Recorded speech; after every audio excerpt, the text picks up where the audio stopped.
ओम नमः सिद्धेभ्यो नमः सिद्धेभ्यो नमः सिद्धेभ्यो। ओंकारं बिंदुसहितं ध्यायन्ति योगिनः कामदं मोक्षदं चैवोंकाराय नमो नमः। मंगलं भगवान् वीरो मंगलं गौतममणि मंगलं कुंदकुंदारो जयेन्द्र। सर्वमंगलमांगल्यं सर्वकल्याणकारकं प्रधानं सर्वधर्माणां जयनं जयतु शासनं। नमो अरिहन्ताणं नमो सिद्धाणं नमो आवीर्याणं नमो वज्राय नमो लोये सद्वसाहुनं। मोक्षमार्गस्य नेतारं भयतारं कर्मभुग्भृतां ज्ञातारं विश्वतत्त्वानां वन्दे तद्वल्लभे वन्दे। नमः श्री वर्धमानाय निर्धूतकलिलात्मने सार्वपानां त्रिलोकानां यद्विद्यादर्पणायते। बोली पंच परमेश्वरी भगवंतों की जय, त्रिकालवर्ती नव देवताओं की जय, श्री विश्वावतार चतुर्वंश जिनेन्द्र भगवंतों की जय, तीन कमलों महामुनिराजों की जय, परम पूज्य स्वाराचार्य समन्वत महाराज की जय, परम पूज्य स्वाराचार्य विद्यासागर महाराज की, बादशाह जनवानी माता की जय, अहिंसा परमो धर्म की जय, 10 लक्षण महापर्वराज की जय।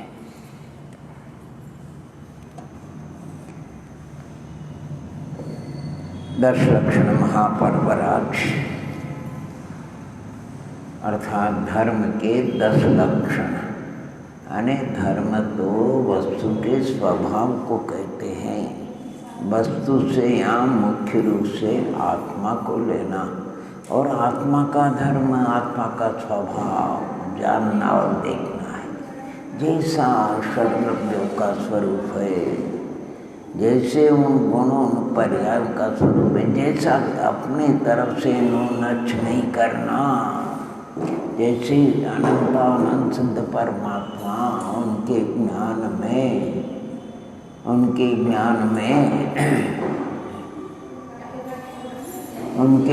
में जैसा वस्तु स्वरूप झलक रहा है, अनंत परमेश्वर श्रीमन राज परमात्मा में यहाँ वृषवादी 24 तीर्थंकर जब अनंत अवस्था में थे, अरे जब केवल ज्ञान और केवल दर्शन हो जाता तब ये वस्तु स्वरूप उनके ज्ञान में स्वच्छ दर्पण की भांति प्रतिबिंबित होता है।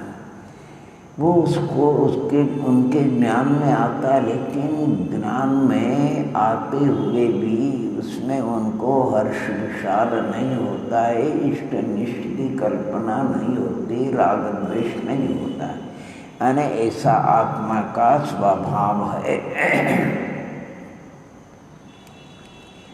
निर्विकार शुद्ध चेतना का, निर्विकार माने राग द्वेष रहित चेतना का होना,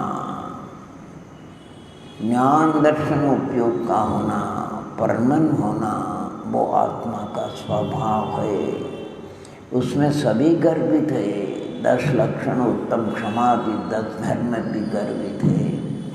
उसमें रत्नत्रय भी गर्वित है, अहिंसा भी गर्वित है, जीवों की रक्षा वो भी गर्वित है, चारित्र भी गर्वित है, संभाव भी गर्वित है। मोक्ष से रहित आत्मा के परिणाम का नाम चारित्र है। आचार्य कुंद स्वामी ने सम्यक दर्शन को तो धर्म का मूल कहा है और सम्यक चारित्र को धर्म का है। दंसन मूलो धम्मो चारित्रम खलु धम्मो, चारित्र को धर्म का है। धर्म धर्मी से कभी अलग नहीं होता है। धर्म और धर्मी का तादात्म्य संबंध है।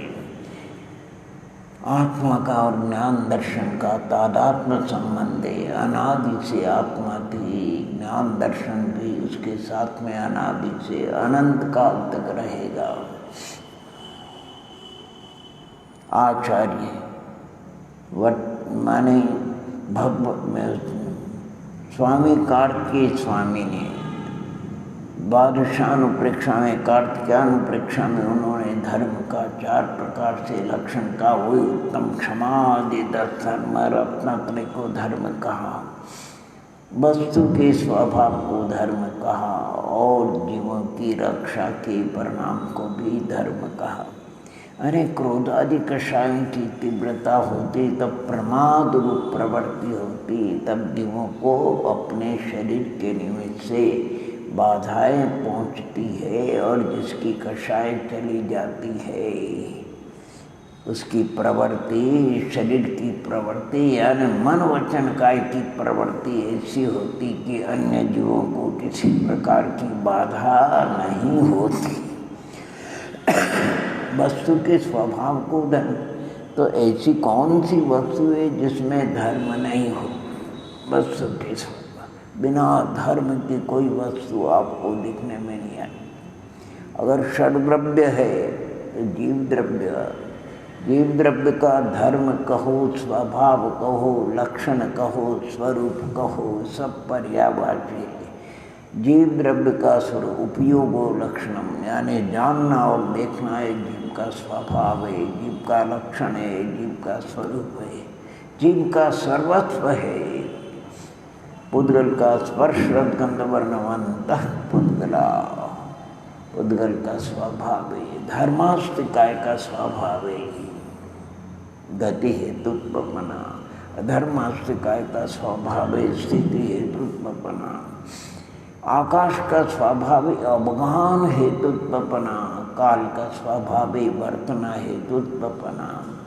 लौकिक में आप सभी जानते जल का स्वभाव नीचे की ओर बहना, अग्नि की ज्वाला का स्वभाव ऊपर को जाना, वायु का स्वभाव तिर्यक बहना। अरे बिना धर्म के आपको नमक का स्वभाव है, पौधल की पर्याय, नमक का स्वभाव खारा, नीम का स्वभाव कड़वा, गन्ने का स्वभाव मधु, आंवले का स्वभाव कषायगा, मिर्ची का स्वभाव चिरपरा, कर्ण का स्वभाव शब्द को विषय करना, चक्षु का स्वभाव वर्ण को विषय करना, नासिका का स्वभाव गंध को विषय करना, रसना का स्वभाव रस को विषय, स्पर्शन का स्वभाव स्पर्श को विषय करना, आत्मा का स्वभाव जानना और देखना, राग द्वेष नहीं करना, जानना देखना, जैसा है चेतन को चेतन, अचेतन को अचेतन, मूर्ति को मूर्ति, अमूर्ति को अमूर्ति, एक प्रदेशी को एक प्रदेशी, बहुप्रदेशी को बहुप्रदेशी, कायवान को कायवान, अकायवान को कायवान। लेकिन यहाँ पर इस पर्वराज के प्रसंग पर हम जो क्रोधादि कषाय जो विकार है, क्रोध आत्मा का विकारी भाव है, औदैक भाव है, नैमित्तिक भाव है, कर्मोदय जन्य अर्थात क्रोध कषाय जो अनंतानुबंधी अप्रत्याख्यान प्रत्याख्यान वर्ण और संज्वलन, इन कषायों के उदय का निमित्त पा करके ये आत्मा क्रोधादि विकारी भाव रूप प्रणमन करता है, उदय भाव रूप प्रणमन का विभाव भाव रूप प्रणमन करता है, उससे त्रस्त होता है, दुखी होता है। आप सभी जानते हैं जल जब ठंडा रहता है तो शांत रहता है, स्थिर रहता है, और जब जल उष्ण हो जाता है अग्नि के निमित्त से तो खलबलाता है, ऊपर नीचे होता है, स्थिर नहीं रहता है।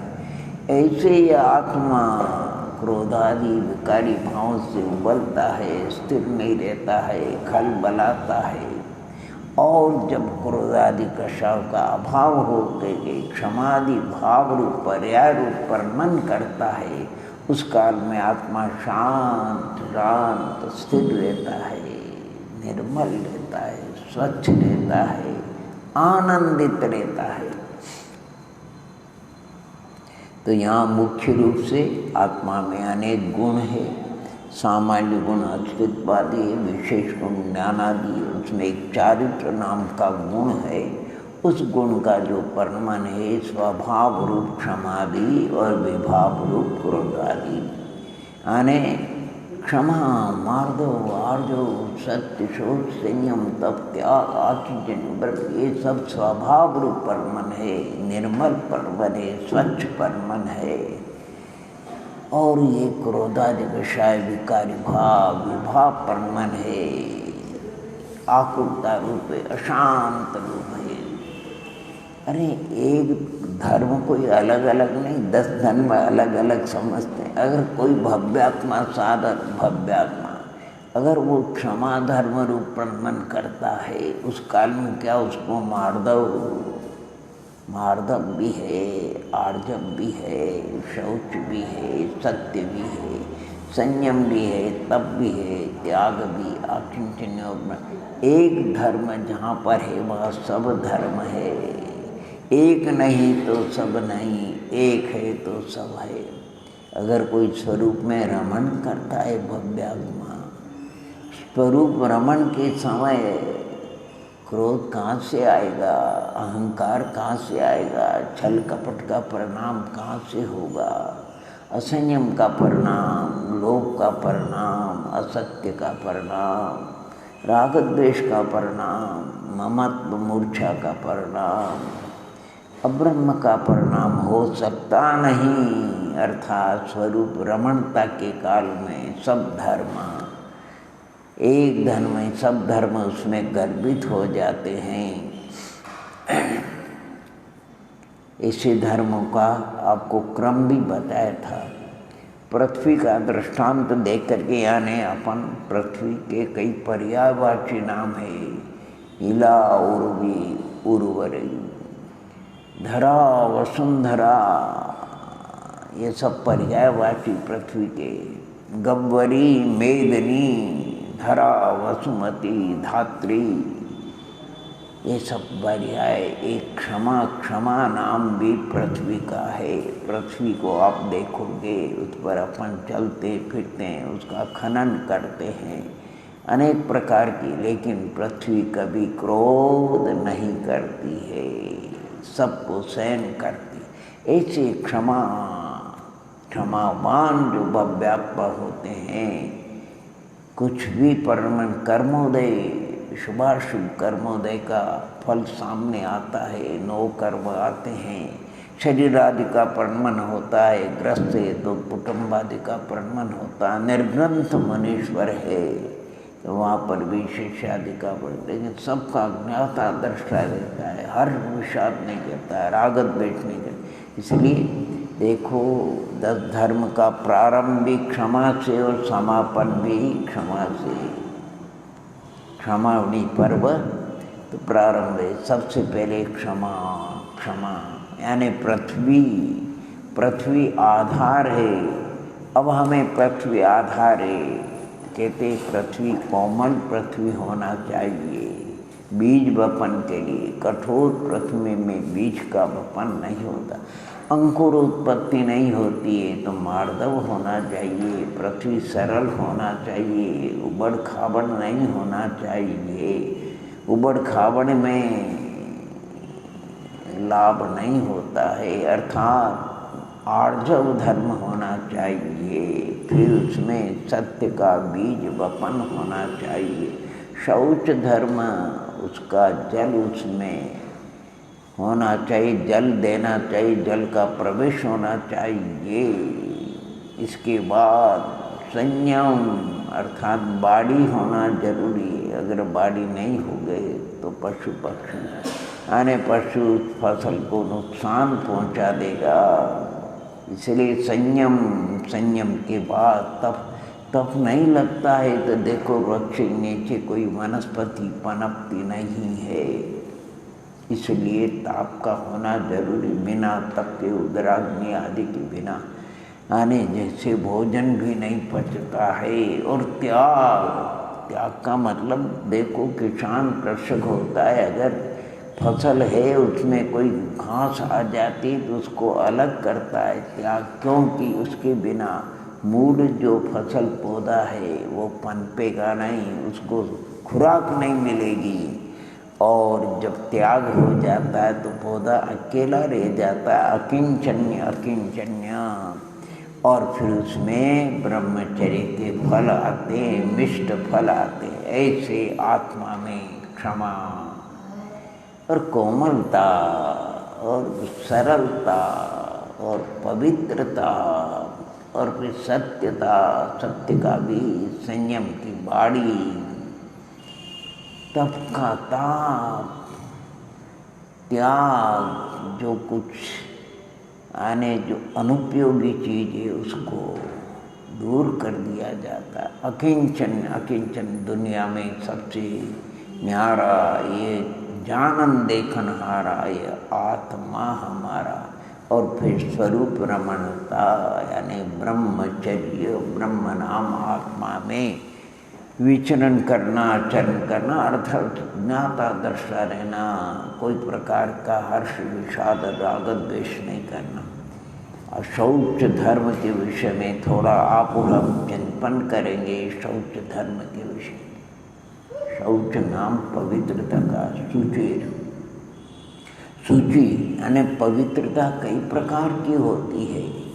व्यवहार में भी सभी लोग पवित्र यानी कोई जल से पवित्रता मानता है, कोई धूप से पवित्रता मानता है, कोई काल से पवित्रता मानता है। अनेक प्रकार का व्यवहार चलता है। देखो नहीं, आप देखते हैं यानी अनेक प्रकार के व्यवहार में कोई वस्तु होती है, धूप दे करके आप उसको पवित्र शुद्ध कर लेते हैं, किसी को जल से प्रक्षालित करके पवित्र कर लेते हैं, किसी को अवधि, काल की अवधि से वो स्वयं पवित्र हो जाती है, किसी के ज्ञान में कोई आ जाता है। व्यवहार हमने बड़ा विचित्र है। बहुत से लोग ये प्लास्टिक में जो वस्त्रादि रहते हैं उनके ज्ञान में पवित्रता है, माने वो सोला रहता है, उसमें सोले में कोई नुकसान नहीं होता। बहुत से लोग प्लास्टिक तो जाने दो, अगर कागज जिनवानी ये है, कागज का स्पर्श भी हो जाए तो सोला बिगड़ जाता है। व्यवहार बड़ा विचित्र है, परमार्थ तो बड़ा अच्छा। इसी में अपन आज पूजा अर्चना जो आपने करी है उसमें लिखा, धरि हृदय संतोष, करहु तपस्या देशो। हृदय में संतोष, सबसे बड़ा धन कहो, सबसे बड़ा यानी संतोष के विषय में लिखा, गो धन, गज धन, बाज धन और रतन धन खान। जब आवे संतोष धन, सब धन धूल समान। कहीं प्रश्न किया, सबसे बड़ा धनवान कौन? चक्रवर्ती? नहीं, सबसे बड़ा धनवान संतोषी। और जिसको तृष्णा है, लोभ है, वो सबसे बड़ा दरिद्री।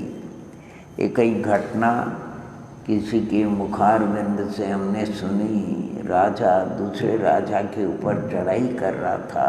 रास्ते में कोई साधक संत यानी अन्य के वो तपस्वी तपस्या कर रहे थे, कोई भक्त आया था, उनके सामने कुछ अर्थ यानी सिक्का चढ़ा करके चला गया। वो राजा जब जा रहा था, उस साधक ने वो सिक्का उठा करके राजा की ओर फेंक दिया। वो राजा के पास पहुंच गया। उसके राजा को क्या लगा कि साधक ने ऐसा क्यों किया। हाथी से उतरता है, उनके चरणों में जाता है और पूछता है कि आपने ऐसा क्यों किया। वो बोले कि भैया, तेरे को अपना जो कुछ प्राप्त हुआ, अपना राज्य, उसमें संतोष नहीं, तो अन्य के राज्य को हड़पने के लिए जा रहा है। तेरी भूख बहुत ज़्यादा है, तेरे को लोभ, मैंने सोचा कि कम से कम उस लोभ में ये सिक्का भी काम आ जाए, उसमें कुछ कमी हो जाए। लोभ को इसी में लिखा है, लोभ पाप को, शौच क्या लिखा है, धर्म बड़ो, शौच सदा निर्दोष और धर्म बड़ा। धर्म सभी अपने अपने में बड़े धर्म हो, लिखा उत्तम सोच सर्व जग जाना, लोभ पाप को, लोभ पाप का मैंने तो पढ़ा भी है, सुना भी है। कोई काशी में उच्च कोटि के अध्ययन करता, अच्छे विद्वान, सब विद्याओं में संस्कृत, प्राकृत वगैरह और साहित्य जो कहना चाहिए, व्याकरण, न्याय, तर्क शास्त्र वगैरह और दर्शन शास्त्र वगैरह, धर्म शास्त्र, व्याकरण, सभी शास्त्र को छंद आदि में पारंगत होकर के वो अपने गांव को लौट गए और घर पे आए। उनके अर्धांग धर्म पत्नी थी, बड़ी खुश हुई। बोले कि आप सब विद्याओं में पारंगत हो गए, मुझे एक छोटी सी जिज्ञासा है, उसका समाधान कीजिए। बोलो।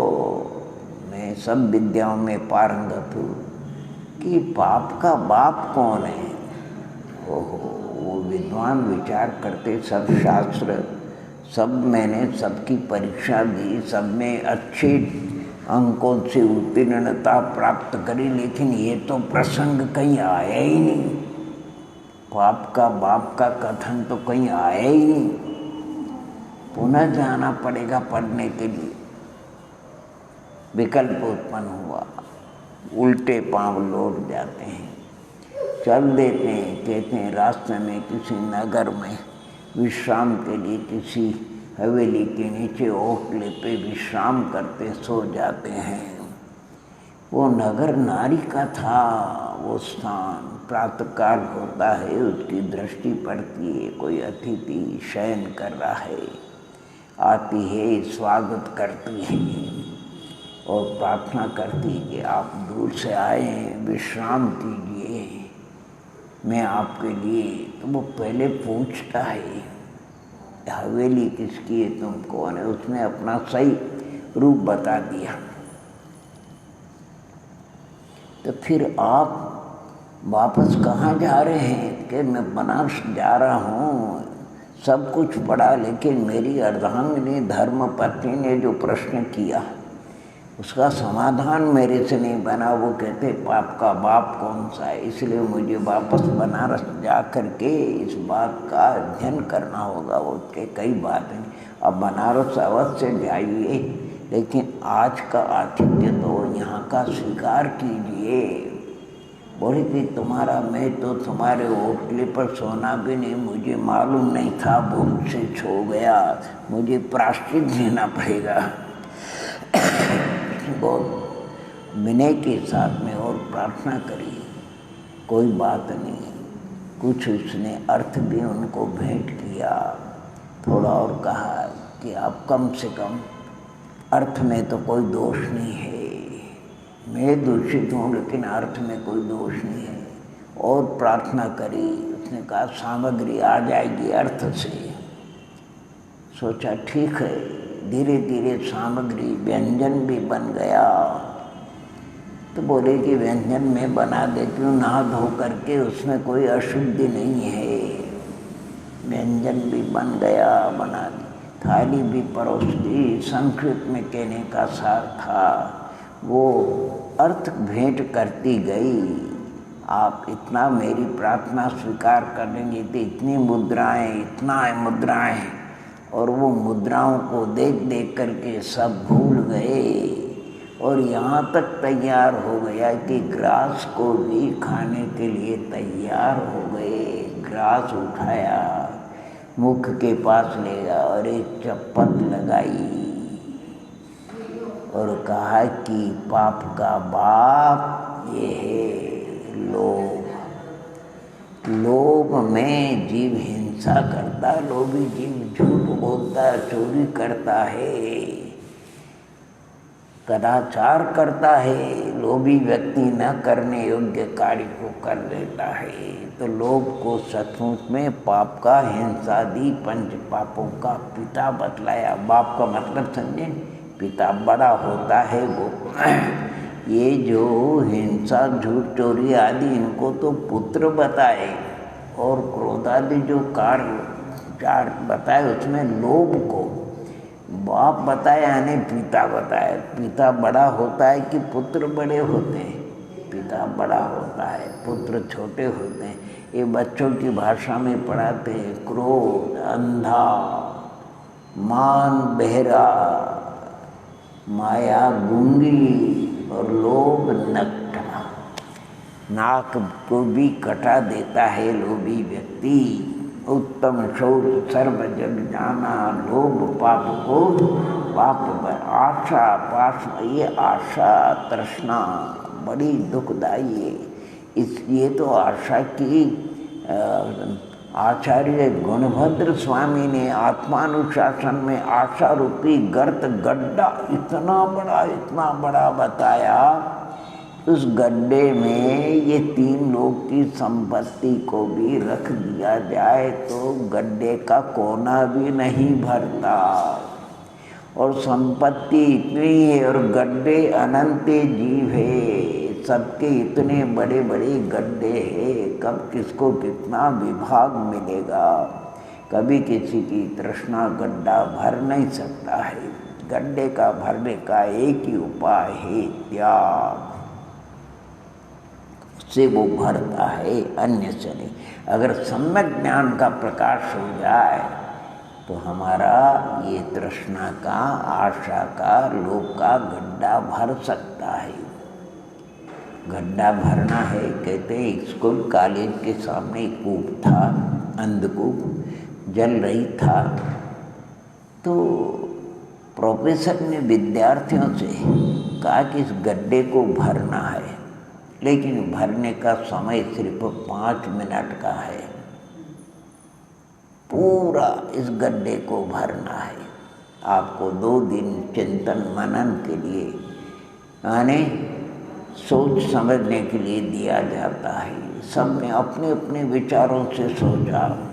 कोई सोचता कि मैं इतनी मिट्टी रखवा करके, इतने आदमी लगा करके गड्ढे को भर दूंगा। कोई कुछ। किसी ने सोचा अरे तू रुई के लेके गड्ढा भर देंगे। किसी ने कहा टंके पानी ला करके गड्ढे को भर देंगे। ऐसे अपने अपने चिंतन से सबने सोचा। एक समझदार था, वो सोचता कि ये थोड़ी कहा कि गड्ढा भरना इससे गड्ढे को पूर्ण भरना, किससे भरना है?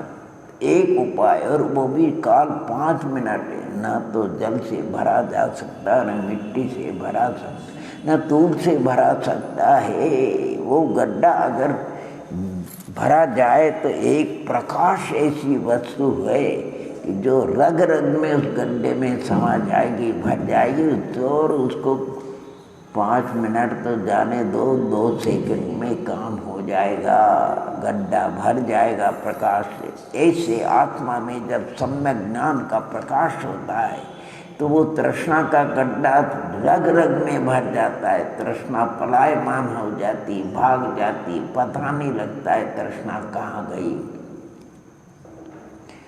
इसमें पंडित प्रवर दौलत राम जी ने 4थी ढाल में वर्णन किया। विषय चाह दवदहा अर्निद जावे, तास उपाय आन घन घान बुझावे। अरे विषयों की चाह के ऐसी अग्नि जल रही है, उसको बुझाने में कोई, लेकिन ज्ञान घन, यानी ज्ञान के जो बादल है, जैसे अभी बरस गए नहीं 24 घंटे में कितना पानी बरस गया, महीने भर सूखा निकल गया। प्रकृति की विचित्र बातें हैं। तो ये गड्ढा सम्यक ज्ञान के द्वारा, यथार्थ ज्ञान के द्वारा, भेद ज्ञान के द्वारा भरा जा सकता है। यानी केवल लोक का नहीं, सब कषाय का अभाव होता है।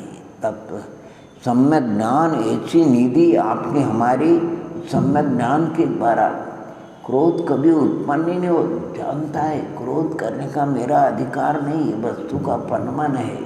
मैं अहंकार कहाँ करूँ? अहंकार करने के लिए कोई स्थान नहीं। मेरा स्वभाव तो कोमल है, मेरा स्वभाव तो सरल है। और जितना आनंद देखो क्षमा में, नम्रता में, सरलता में, जितना आनंद सुख शांति का अनुभव होता है। क्रोधादि कषाय में तो आत्मा त्रस्त होता है, दुखी होता है, जलता है। लोभ पाप को आशा पाश महादुखदानी, सुख पावे संतोषी प्राणी सुख। संतोषी प्राणी। संतोष बहुत बड़ा है। कोई साधारण व्यक्ति था, किसी की उपासना करता था, वो प्रसन्न हो गए और कहा कि भैया जो भावना हो व्यक्त करो, हम तुम्हारी पूर्ति करेंगे। अब वो सोचने लगा क्या लूँ, क्या मांगूँ, क्या नहीं मांगूँ। इसी चिंता में उसकी रात खराब हो गई, सो नहीं सका। प्रातःकाल जब होश आया, केवल चाहा में मेरी निद्रा समाप्त हो गई, रात बेकार गई। तो वस्तु आ जाएगी तो क्या होगा, एकदम उसका विचार परिवर्तन होता है और कहता मुझे कुछ भी नहीं चाहिए, कुछ भी नहीं चाहिए। चाह से कभी पेट भरता नहीं। ये तृष्णा है, बहुरूपिणी विद्या है तृष्णा। एक इच्छा की पूर्ति करोगे तो दो, दो की करोगे तो चार, चार की करोगे तो आठ, आठ की करोगे तो 16, 16 की करोगे तो 32। सिद्ध चक्र भी इसके सामने गौण हो जाता है, चलती रहती है। बहुत कुछ इसमें कहने के लिए। माने कहते हैं कोई ग्रीष्म का काल था और जा रहे थे, पाद त्राण नहीं थे, कि किसी दयालु ने दया करके उनको पाद त्राण दे दिए। पैर में पाद त्राण और शरीर पे वस्त्र अनुकूल नहीं, विकल्प बदला। ऐसे वस्त्र होना चाहिए, वस्त्र परिवर्तन हुआ, विकल्प हुआ। पाद त्राण है, वस्त्र है, पैदल चलना तो शोभा नहीं देता है, वाहन चाहिए, वाहन चाहिए। वाहन के बाद फिर आगे ऐसा वाहन चाहिए, ऐसा। और उनकी तृष्णा बढ़ती इतनी बढ़ गई कि कुछ पारावार नहीं। कहते हैं एक लंगोटी पूरी गृहस्थी को बसा देती है। आशा बहुत बड़ी होती है, संतोष से बढ़ कर के कोई बड़ा धन नहीं। प्राणी सदा शुचिशील, जब तप ज्ञान ध्यान वाह। अगर इस आत्मा की पवित्रता होगी, निर्मलता होगी तो किसके द्वारा, देखो संक्षेप में कितना बढ़िया बताए। शील से, जप से, तप से, ज्ञान से और धर्म और शुक्ल ध्यान के प्रभाव से ही आत्मा पवित्र होने वाली है। लोभादि कषायों का अभाव होता है पवित्रता, और पवित्रता का कोई कारण नहीं। कितना सुंदर दृष्टांत देते हैं। नित्य गंग जमुन समुद्र न्याय अशुचि दोष। ये शरीर है, गंगा में डुबकी लगाओ, समुद्र में डुबकी लगाओ, कितनी बाल्टी पानी इसके ऊपर ढोल दो।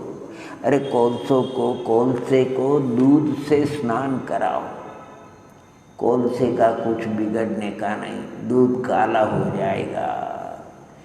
तो इसी प्रकार लोभी को कितना भी करो, कुछ भी नहीं होने वाला है। तो किससे पवित्र होगा? तो कहते हैं शील, जप, तप, अनशनादि तप, ज्ञान, ज्ञानाभ्यास, ध्यान, धर्म ध्यान, शुक्ल ध्यान के प्रभाव से आत्मा पवित्र होता है। देखो अभी आप और हम बैठे यहाँ जिनवानी माँ की शरण में, कितना हल्का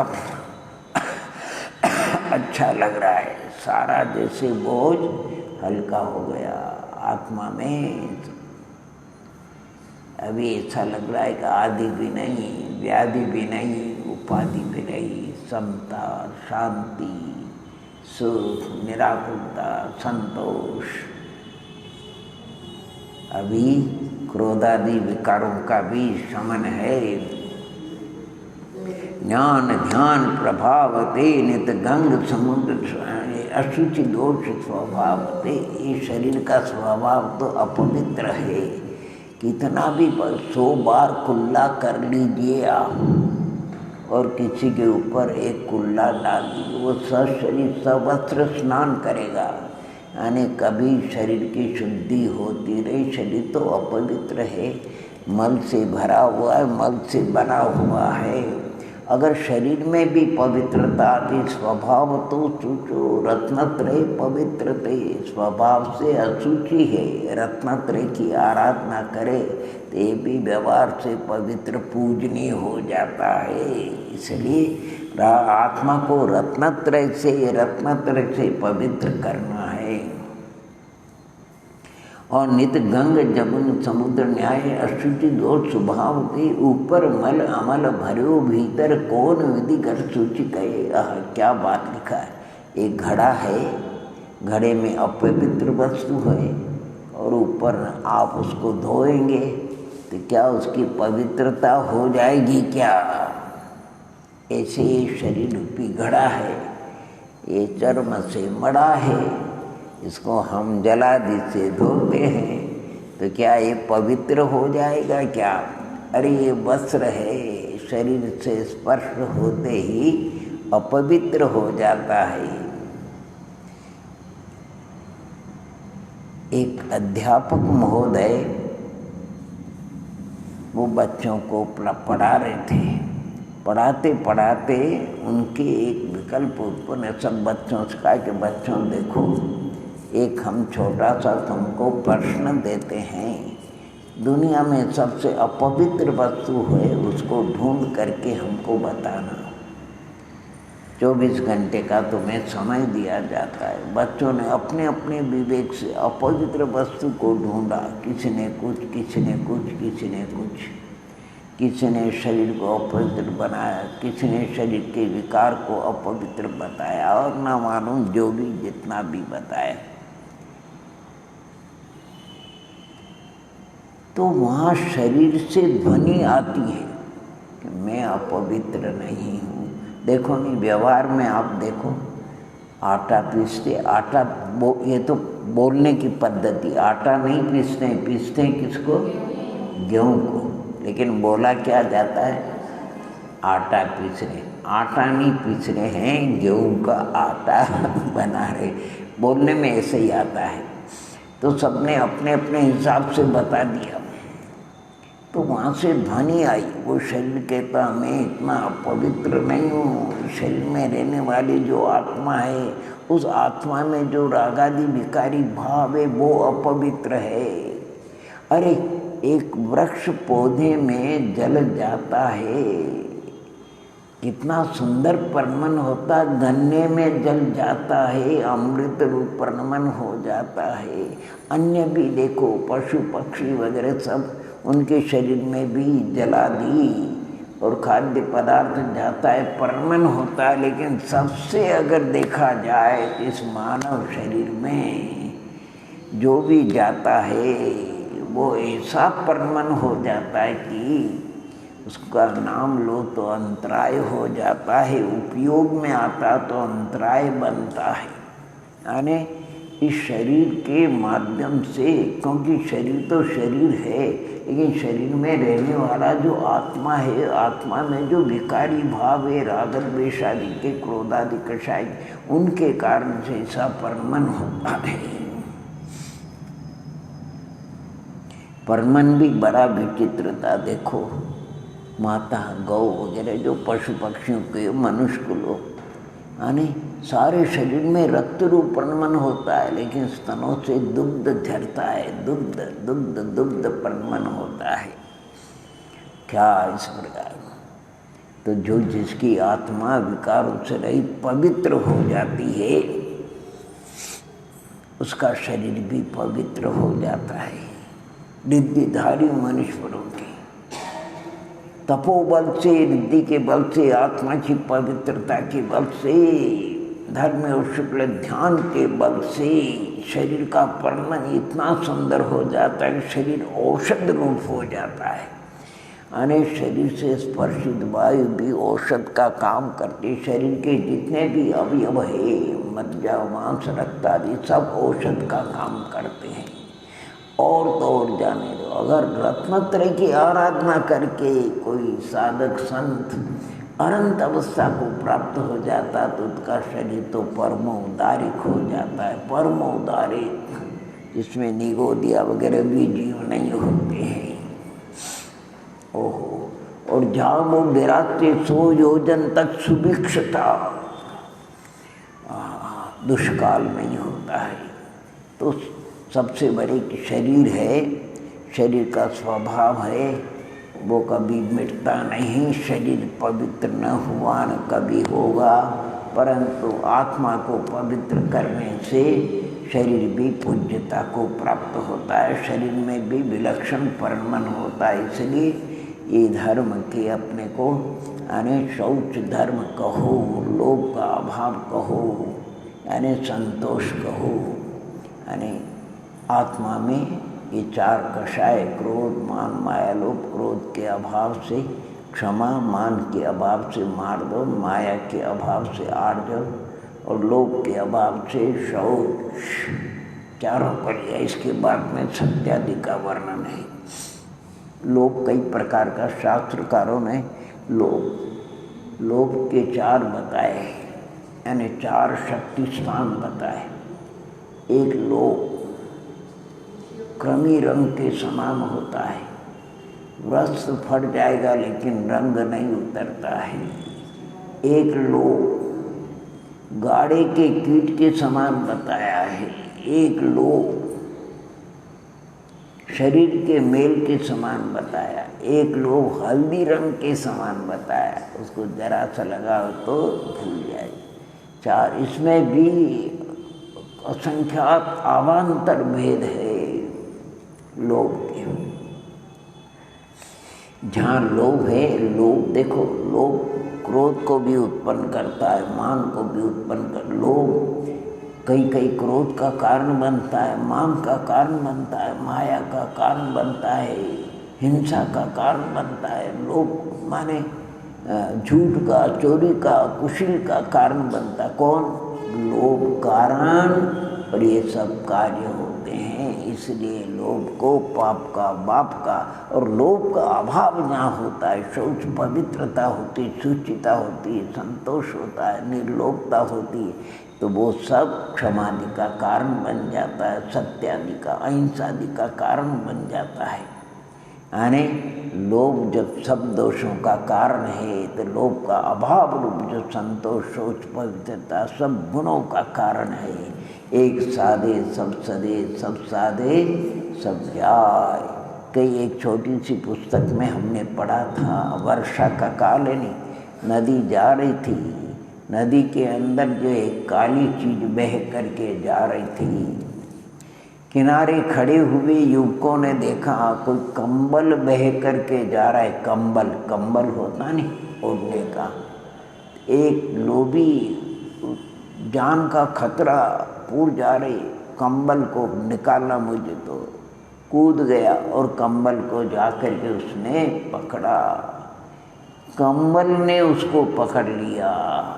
कंबल को पकड़ने गया तो कंबल ने उसको पकड़ लिया। अब चिल्लाता है, छोड़ो, बचाओ बचाओ।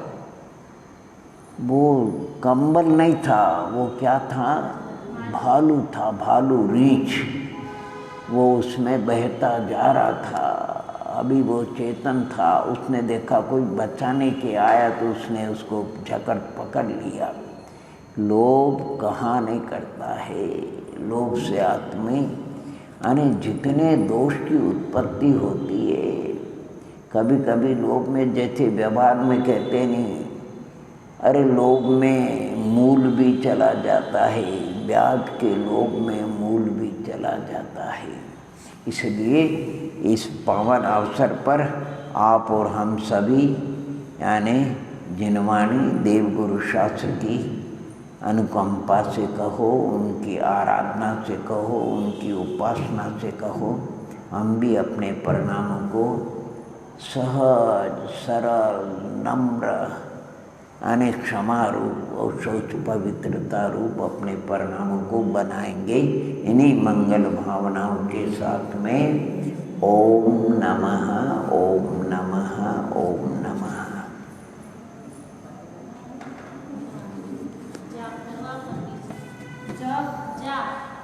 जाप, हाँ जाप भी देते हैं। ओम ह्रीं उत्तम शौच धर्मांगाय नमः। ओम ह्रीं उत्तम शौच धर्मांगाय नमः। ओम ह्रीं उत्तम शौच धर्मांगाय नमः। ओम ह्रीं उत्तम क्षमादि धर्मांगाय नमो